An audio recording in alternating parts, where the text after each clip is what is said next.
নামাজিদের মজাক হবে, দাড়ি টুপিওয়ালাদের মজাক হবে, আলেমের সমাজের বুকে মজাক উড়ানো হবে। সমাজের বুকে লজ্জায়, ভয় আলাদা জিনিস, লজ্জায় মানুষ আল্লাহর নাম নিবে না। লজ্জায় যদি আমার এখানে মাজাক হবে, এখানে তো কেউ নামাজি নাই, এখানে তো কেউ আল্লাহ বলনেওয়ালা নাই, আমি এখানে আল্লাহ বলবো কেমন করে? কিছু এমন মুমিন থাকবে তারা নিজের বাড়ি আর আল্লাহর ঘর ছাড়া বাজার ঘাটে যেতে পারবে না। যে পরিস্থিতিটা দাঁড়াবে কিয়ামতের পূর্বে আপনি তাকিয়ে দেখুন না। ওপেন বাজারে মুসলিম লটারি বিক্রি করছে, ঠিক বললাম না ভুল বললাম? একদম ওপেন, সকলে তাকে চিনে যে এটা আমার গ্রামের মানুষ, সকলে জানে এই লোকটা মুসলিম, সে মুসলিমের কাছেই লটারি বেচছে। এর থেকে বড় দলিল আর কি দিবেন কিয়ামতের আলামতে? প্রকাশ্যে একটা মুসলিম গ্রামে মুসলিম বাস করছে, অথচ সে প্রকাশ্যে সুদ খাচ্ছে, সুদের কারবার করছে। অথচ কোরআনে আছে ওয়াহাল্লাল্লাহুল বাইয়া ওয়া হাররামার রিবা, সুদ হারাম আর ব্যবসাকে আল্লাহ হালাল করেছে। অথচ মানুষ ব্যবসা ছেড়ে সুদটাকে তার ব্যবসা করেছে। আর রাসূলের হাদিস আছে, কেউ যদি 1 টাকা সুদ খায় নিজের মায়ের সঙ্গে 36 বার জিনা করার সমান পাপ করলো। আল্লাহ তাআলা তার সঙ্গে যুদ্ধ ঘোষণা করেছেন। এই লোক আল্লাহর সঙ্গে যুদ্ধ ঘোষণা করলো, যে লোক জেনে শুনে সুদ খাচ্ছে, হারাম জেনে সুদ খাচ্ছে। আপনি ভেবে দেখুন, এই লোক যখন আমাদের সমাজে মারা যায়, আমাদের মতো মৌলবীকে ডেকে দাওয়াত করে আপনি বলেন হুজুর মিলাদ পড়িয়ে একে জান্নাতে পাঠান। ঠিক বললাম না ভুল বললাম? সারা জিন্দেগি সুদ খেয়ে জীবন কাটিয়েছে, সব লোক জানে গ্রামের। অথচ সে মরে যাচ্ছে, তার 40 দিনে মিলাদ হচ্ছে, তার খানা হচ্ছে, তার লেগে আমরা মৌলবীরা এক কাছে হয়ে দোয়া করছি এবং মুসল্লিরাও দোয়া করছে, আল্লাহ খানা যখন খেয়েছি দোয়া তো করতেই হবে। দুপুরে খানা খাওয়াইছে বিরিয়ানি, রাতের বেলায় দোয়া করতে আল্লাহ জান্নাতে দাও। আপনি ভেবে দেখুন তো, যে লোকটার জন্যে আল্লাহ বললেন যে সে আমার সাথে এবং আমার রসুলের সাথে যুদ্ধ ঘোষণা করলো, সে লোক আর মুমিন থাকবে? কথা বলেন। সে যদি মুমিন না থাকে তার লেগে আপনি দোয়া কার জন্য করবেন? আমি আপনাদের কাছে জানতে চাই, সেই লোকের জন্য দোয়া কেমন করে করবেন যে মৃত্যুর আগে ইস্তেগফার করলো না, যার মৃত্যুটা ওই হালতে হলো, হারাম অবস্থায়, হারাম খেতে খেতে সারা জিন্দেগি হারামের ওপরে, জীবনে মসজিদে আসেনি, আল্লাহর ঘরে আসেনি, কোনোদিন ইস্তেগফার করেনি, কোনোদিন স্যালেন্ডার হয়নি, আল্লাহ জীবনে যা করেছি পাপ করে ফেলেছি, আর এই শেষ জীবনে পাপ করব না, ক্ষমা করে দাও। রাস্তা একটা থাকতো, রাস্তা একটা থাকতো। কোরআনে আছে ইল্লা মান তাবা ওয়া আমানা ওয়া আমিলা আমালান সলিহা ফাউলাইকা ইউবাদদিলুল্লাহু সাইয়্যাতিহিম হাসানাত ওয়া কানাল্লাহু গফুরার রহিমা। যারা তওবা করার মতো তওবা করবে, যারা ইস্তেগফারের মতো ইস্তেগফার করবে, আমি আল্লাহ রাব্বুল আলামিন তাদের পাহাড়ের মতো পাপগুলো নেকি দ্বারা বদলে দেবো। জোরে বলুন সুবহানাল্লাহ। আপনাকে ক্ষমা চাইতে হবে আল্লাহর কাছে, আল্লাহ জীবনে পাপ করে ফেলেছি, ক্ষমা করে দাও। আল্লাহ আমার জীবনে ভুল হয়েছে। দেখুন, আপনি অবাক হবেন, এক একটা আলেম আছে, এত দিনদার, এত বুজুর্গানে দিন আছে না নাই, কিন্তু তারা সারা জীবন তাহাজ্জুদে আল্লাহর কাছে কান্নাকাটি করে না, করে না। অথচ আপনি দেখে বুঝতে পারবেন এই লোকটা ভালো লোক, এই লোকটা দিনদার। আল্লাহ নবী সাহাবীরাও কেঁদেছেন, আল্লাহ আমার জীবনের পাপকে ক্ষমা করে দাও। অথচ আমরা পাপ করছি জীবনে, তা আমরা কেন আল্লাহর কাছে ক্ষমা চাইতে পারবো? আপনি রাত্রে উঠেন, আল্লাহর কাছে ক্ষমা চান, আল্লাহকে বলুন আল্লাহ আমাকে মুমিন বানান। মুমিন, আখরি জামানা চলছে বলে যাচ্ছে, আমি আবার এই শব্দ ব্যবহার করছি, আখরি জামানা। আজকে বহু যুবক আলেম দিকে আমাদিকে ভালোবাসছে। কিসের ভালোবাসা? অন্তরের লয়, মুখের ভালোবাসা। ইয়াসিন সাহেবের গলাটা ভালো লাগে, ইয়াসিন সাহেবের বলাটা ভালো লাগে, কিন্তু ইয়াসিন সাহেবের কথা আমল করাটা ভালো লাগবে না। এটা আমি বাস্তব চিত্র বলছি, আমি কয়েক বছর থেকে দেখছি। এই বক্তাদের, ভাইরাল বক্তাদের ভক্ত অনেক আছে, অন্ধ ভক্ত, আমল করার ভক্ত নাই। কেন? মুখে বলছে হুজুর আপনার ছাড়া বায়ান শুনি না, কিন্তু আল্লাহর কসম করে বলছি, আমি কয়েকটা যুবককে লক্ষ্য করলাম, তাদের একটা আমল নাই। ভালোবাসা আমাকে, চুল কেটেছে শুয়োরের মাথার মতো। আমার চুলটা কি ওইভাবে কাটা আছে? তুমি তো আমাকে ভালোবাসলে আমার মতো চুল রাখবে, তুমি আমাকে ভালোবাসলে আমার মতো নামাজি হবে, তুমি আমাকে ভালোবাসলে তুমি ইয়াসিন সাহেবের আখলাককে ফলো করবে। তুমি যদি বলো আমি রসুলকে ভালোবাসি, তুমি কার আখলাক ফলো করবে? একটা বেঈমানের, একটা কাফেরের। অথচ আমি দেখিয়ে দেবো আমাদের যুবকরা ফলো যদি করছে, তা একটা বেঈমান কাফেরকে ফলো করছে। তার পোশাক, তার আখলাক, তার চরিত্র, তার চেহারা, তার সব কিছু নিজের মধ্যে বাস্তবায়িত করছে, কিন্তু একটা আলেমকে মুখে ভালোবাসে, তার বয়ানটা ভালোবাসে, কিন্তু বাস্তবায়িত করেন। এখন বর্তমানে আমি দেখিয়ে দেবো, বাংলাদেশের একজন আমাকে বলছে হুজুর আমি মিজানুর রহমান আজহারির খুব ভক্ত, ভালো বক্তা, ভালো কথা রাখে। আমি বললাম না তো, তুমি ভক্ত হতে পারো না। হ্যাঁ আমি ভক্ত। আমরা তো চুলটা শুয়োরের মতো কেন কাটলি? বল আমাকে, এটা ভক্ত? আমরা নামাজ পড়ো, বলে নামাজ পড়তে পারি না, চেষ্টা করছি। আমরা তুই যখন এখন চেষ্টাই শুরু করিস নি, তুই তার ভক্ত হলি কি করে? সে তো নামাজ ছাড়ে না, তুই নামাজ পড়িস না। এইটাই হচ্ছে পার্থক্য। আমার বয়ান শোনাটা বড় জিনিস নয়। আমার বয়ান শুনেন আর না শুনেন, আমাকে পছন্দ করেন আর না করেন, নামাজ তো 5 ওয়াক্তের ফরজ। আপনি নামাজ কি করে ছাড়বেন? সুদ খাওয়া তো হারাম, কি করে খাবেন? লটারির টিকিট কাটা তো হারাম, আপনি কি করে খেতে পারেন? আপনাকে আমি এই পিংলা থানায় সবঙ্গে পশ্চিম পূর্ব মেদিনীপুরে আমি এমন মুসলিম দেখিয়ে দেবো, তারা মদ বিক্রিও করছে, মদও খাচ্ছে। ঠিক বললাম না ভুল বললাম? অথচ সে জানে মদ হারাম, মদের ব্যবসা হারাম, মদ স্পর্শ করা হারাম, গাঁজা ব্যবসা, গাঁজা খাওয়া হারাম, গাঁজার ব্যবসা হারাম। আপনি যদি আমার জেলায় যান, বিশ্বাস করুন আমি গুনে গুনে দেখাবো মুসলিম দোকানগুলো এবং মুসলিম যুবকগুলোকে যারা গুমটির মধ্যে বসে গাঁজা ব্যবসা করছে। কখনো কখনো পুলিশে খবর পেলে তাদেরকে তুলে নিয়ে যাচ্ছে। 2 নম্বরই করে গাঁজা ব্যবসা, পুলিশে তুলছে, জেলে যাচ্ছে। আপনি যদি মেদিনীপুর জেলে যান, আমি আপনাকে দেখিয়ে দেবো মদক পাচারে মুসলিম, গাঁজা পাচারে মুসলিম, মার্ডার কেসে মুসলিম, আমি দেখিয়ে দেবো আপনাকে। অথচ যেগুলো বললাম সবগুলোই মুসলমানদের জন্য অপরাধ।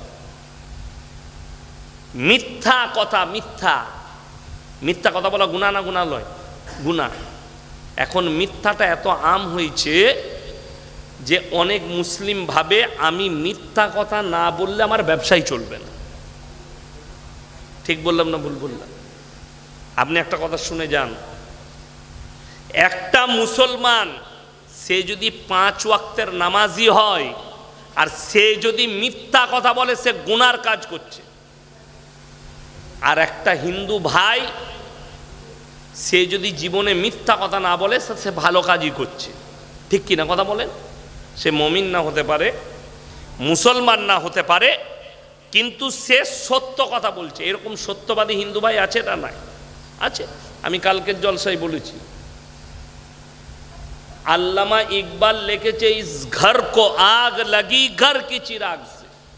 মুসলমান তোমরা নিজেদের ঘরে নিজের আগুন ধরিয়েছ, অপরকে গালি দিয়ে কোনো লাভ নাই। কলকাতায় নয়, আজকে কয়েকটা রাজ্যে বড় বড় আন্দোলন হয়েছে ওয়াকফ সম্পত্তি, কয়েকটা রাজ্যে বড় বড় আন্দোলন হয়েছে। আপনি জানেন পার্লামেন্টে 288টা ভোট ওয়াকফ বিল সংশোধনীর পক্ষে পড়েছে, আর 232টা ভোট বিরুদ্ধে পড়েছে। এই যেগুলো বিরুদ্ধে পড়েছে 232টা, এর মধ্যে 29টা এমপি খালি মুসলিম। কটা বললাম? 29টা। বাকি 203টে ভোট আপনার পক্ষে যারা দিয়েছে তারা দেশের বিভিন্ন ধর্মের মানুষ, বিভিন্ন ধর্মের। তার মানে আপনি একটা কথা মাথায় রাখবেন যে একটা মানুষ অপরাধ করলে গোটা কমিউনিটি দায়ী নয়। আমাদের দেশে অনেক লোক আছে, মসজিদে যাব নামাজ পড়তে, জুতো চুরি হয়, বলে না বলে না। চোর কখনো নামাজি লয়, চোর নামাজি সেজে যায়, নামাজিরা কোনোদিন চোর হতে পারে না। যে প্রকৃত নামাজি হবে, আল্লাহর ভয়ে নামাজ পড়বে, সে চোর হবে? সে চোর লয়, চোর নামাজি সেজে যায়। একটা লোক যদি মাথায় টুপি লাগিয়ে মুখে দাড়ি দিয়ে চুরি করে, তা গোটা মুসলিম সমাজ চোর লয়। একটা মৌলবি যদি কেউ চুরি করে, গোটা মৌলবি সমাজ চোর লয়। সেই ব্যক্তিটা চোর, যেহেতু সে খারাপ কাজ করেছে। একটা হিন্দু ভাই আপনার নবীকে গালি দিয়েছে বলে গোটা হিন্দু কমিউনিটি দায়ী নয়, সেই ব্যক্তিটা দায়ী। ওই জন্য কোরআনে আছে, ওয়ালা তাসুব্বুল্লাযীনা ইয়াদউনা মিন দুনিল্লাহি ফায়াসুব্বুল্লাহা আদওয়াম বিগাইরি ইলম। তোমরা তাদের ধর্মকে, তাদের দেবদেবীকে গালি দিও না, অজ্ঞাত অবস্থায় সে তোমার আল্লাহকে গালি দিবে। আপনার জন্য আল্লাহর হুকুম, আল্লাহর আদেশ, তোমরা কার দেবদেবীকে গালি দিও না, কার ধর্মকে গালি দিও না, এটা আল্লাহ আদেশ দিয়েছেন। সে অজ্ঞাত অবস্থায় তোমার আল্লাহকে গালি দিয়ে বসবে। ওই জন্যে আপনাকে খুব সাবধান থাকতে হবে। এইখানটাই লাগাম দেন।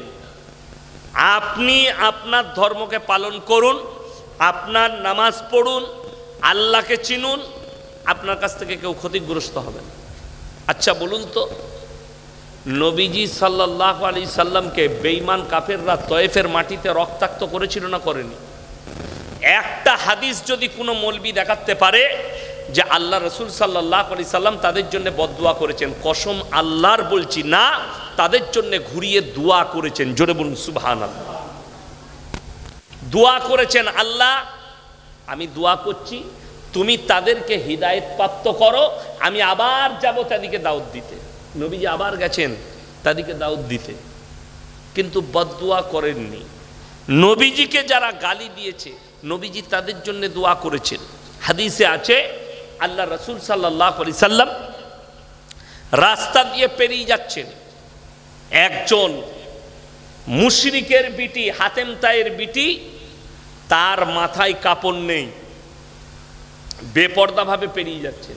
নবীজি সাল্লাল্লাহু আলাইহি ওয়াসাল্লাম নিজের মাথার পাগড়িটা খুললেন আর তার মাথায় চাপিয়ে দিলেন। সমস্ত সাহাবীরা বললেন, ইয়া রাসূলুল্লাহ, এটা তো মুশরিকের বিটি। নবীজি কি উত্তর দিলেন জানেন? এ আমার সাহাবীরা শোনো, আমি মেয়েদের মাথা ঢাকতে এসেছি, খুলতে আসিনি, জোরে বলুন সুবহানাল্লাহ। থেকে নবী এবং সাহাবীর বিবিরা পায়ের নখটা আর কেউ দেখতে পায়নি, পর্দার ভেতরে চলে গেছে, জোরে বলুন সুবহানাল্লাহ। আপনি বলুন তো, চকলেট, পালস চকলেট পাওয়া যায় না, যায় না? কত দাম ওটা? 1 টাকা। ওই চকলেট যদি কেউ খুলে বিক্রি করে মার্কেটে, কেউ কিনবে? বলবে দাদা এই চকলেটটাই ধুলো পড়েছে, বালি পড়েছে, এটা আমি কিনবো না, আমাকে প্যাকেটওয়ালা চকলেট দাও। আপনি 1 টাকা চকলেটের মূল্য বুঝলেন, কিন্তু নিজের বিবির ইজ্জতের মূল্য বুঝতে পারলেন, নিজের বিটির ইজ্জতের মূল্য বুঝতে পারলেন না, নিজের মায়ের ইজ্জতের মূল্য বুঝতে পারলেন না। আজকে বড় কষ্ট লাগে। আপনি আমি বলতে পারি না, একটা বিবাহ ঘরে, মুসলিমদের পরিবার, একটা বিবাহ ঘরে দেখলে আপনি লজ্জা পাবেন তাদের পোশাকগুলো দেখে। সেগুলো তো কোনো অন্য ঘরের মেয়ে নয়, আপনার আমার ঘরের মেয়ে। তাদেরকে আপনি বলতে পারলেন না দামি কাপড়টা পরো, অথচ হাদিসে আছে একটা মেয়ে সাজসজ্জা করবে, আপনার স্ত্রী সাজতে পাবে, আপনার মেয়ে সাজবে, আপনার বোন সাজবে, আপনার মা সাজবে। কোথায়? নিজের নিজের স্বামীর কাছে। সৌন্দর্য প্রকাশ করবে স্বামীর কাছে। স্বামী সন্ধ্যাবেলায় ব্যবসা থেকে বাড়ি আসবে, স্বামীর জন্যে পরিষ্কার পরিচ্ছন্নভাবে সেজে অপেক্ষা করবে, স্বামী যেন বাড়িতে ঢুকে তার মনটা ভরে যায়। এইটা হচ্ছে রাসূলের হাদিস। কিন্তু আমার মায়েরা নিজের সৌন্দর্যতা, নিজের কাপড়, নিজের জিনিসপত্র, নিজের চেহারার নমাইশ অন্য পর পুরুষকে দেখানোর জন্য ব্যবহার করে। এই মহিলারা জাহান্নামে যাবে। রাসূলের হাদিসে আছে আখরি জামানায় মারাত্মক দুটো কারণে মহিলারা জাহান্নামে যাবে। বেশিরভাগ মহিলা দুটো কারণে বেশিরভাগ জাহান্নামে যাবে। নাম্বার 1, স্বামীর অবাধ্যতা। কার অবাধ্যতা বললাম? স্বামীর। নাম্বার 2, বেপর্দা করার কারণে। এই দুটো কারণে মারাত্মকভাবে তারা জাহান্নামে প্রবেশ করবে। এই দুটো কারণে আমার বন্ধুগণ, আমার ভাই, আমি আপনাদেরকে অনুরোধ করে বলে যাচ্ছি, নিয়ত করেলেন আমরা আমাদের ফ্যামিলিকে পর্দায় আনবো। জোরে বলুন ইনশাল্লাহ। আপনি আপনার সন্তানকে নামাজের দাওয়াত দেন। দেখুন, আপনার ফ্যামিলি নামাজ পড়েন, আপনি এক কাজ করুন, আপনি মসজিদে ফরজ নামাজ পড়বেন, বাড়িতে গিয়ে সুন্নতগুলো আদায় করুন, আপনার পরিবারের মধ্যে নামাজের প্রভাব পড়বে। আপনি মসজিদে ফজর পড়বেন, ফজরের সময় উঠে স্ত্রীকে তুলে বলুন আমার জন্য পানি নিয়ে এসো, উজু করব। অনেকজন মনে মনে করে আমি আমার বউকে ভালোবাসি, ওকে উঠালে চলবে না, ঘুমের ডিস্টার্ব হবে। তোর নামাজ পড়াটা বেকার হবে, তোর ফজর পড়াটা বেকার। স্ত্রীকে তুলো আর বলো আমাকে উজুর পানি দাও। উজুটা করলেন, নামাজের পাটিটা দাও, সুন্নত পড়ব। আপনি 2 রাকাত সুন্নত নামাজটা বাড়িতে পড়ুন, আর ওই পাটিটা ছেড়ে স্ত্রীকে বলুন আমি নামাজটা পড়ে আসি, তুমি নামাজটা আদায় করো। আপনি চলে এলেন, আপনার স্ত্রীকে দাওয়াত দেওয়া হলো। এরপরে আপনার স্ত্রী যদি না পড়ে আপনাকে ধোঁকা দেয়, সে নিজেকে ধোঁকা দিবে, আপনাকে নয়।